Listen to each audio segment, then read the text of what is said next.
The Galaxy S26 Ultra has been making headlines again, and this time, it's because of new leaks comparing it to both the Galaxy S25 Ultra, Apple's upcoming iPhone 17 Pro Max. Popular tipster Ice Universe has shared images of the screen protectors for these phones, giving us a clearer idea of what Samsung's next flagship might look like. At first glance, the Galaxy S26 Ultra looks familiar, but slightly more refined. One noticeable change is in the corners. They appear a bit more rounded than those on the Galaxy S25 Ultra. Samsung seems to be moving away from the sharp, boxy design that reminded people of the old Galaxy Note series. However, the corners aren't as rounded as the iPhone 17 Pro Max, meaning Samsung is trying to find a middle ground, something smoother but still distinct. The leaks also show that the Galaxy S26 Ultra could be a little taller and wider than last year's model. According to reports, it will measure about 163.4 millimeters in height and 77.9 millimeters in width, compared to 160.8 millimeters and 77.6 millimeters on the S25 Ultra.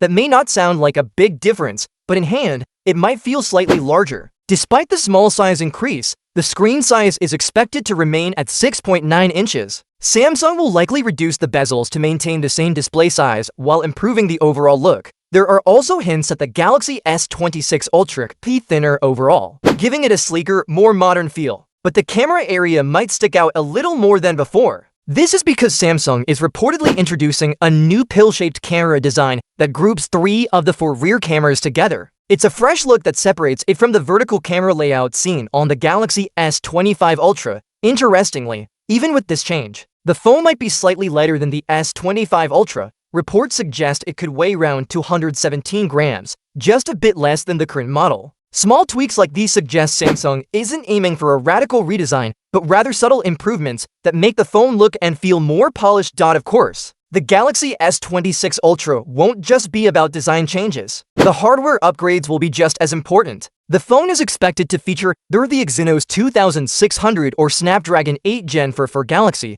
depending on the region. These chips will offer faster speeds, better efficiency, and improved AI features. Samsung is clearly focusing on AI as a key part of its next generation of phones. From smarter photography to improved battery management, camera upgrades are also expected. While the exact details are unclear, leaks suggest that the S26 Ultra might bring improved sensors and better night photography. Combined with Samsung's AI software, the photos should look sharper, clearer, and more natural. However, one potential downside could be the price. The Galaxy S25 Ultra already starts at around $1,299, and with rising costs for chips and camera components, Samsung might increase prices again. That could make it harder for some users to justify upgrading, especially when competitors like Apple and Xiaomi are offering strong alternatives at similar or even lower prices. Still, the Galaxy S26 Ultra will likely appeal to users who want the very best. Samsung's Ultra series has always represented its top-tier technology, the best cameras, the best display, and the most powerful performance. The S26 Ultra seems ready to continue that trend. In short, the Galaxy S26 Ultra will look cleaner, feel smoother, and perform faster. The changes may not be revolutionary, but they show Samsung's focus on refinement and user experience. It's shaping up to be a premium device built for those who expect excellence. The real question will be whether these upgrades, both inside and out, are enough to justify the likely higher price when the phone launches next year.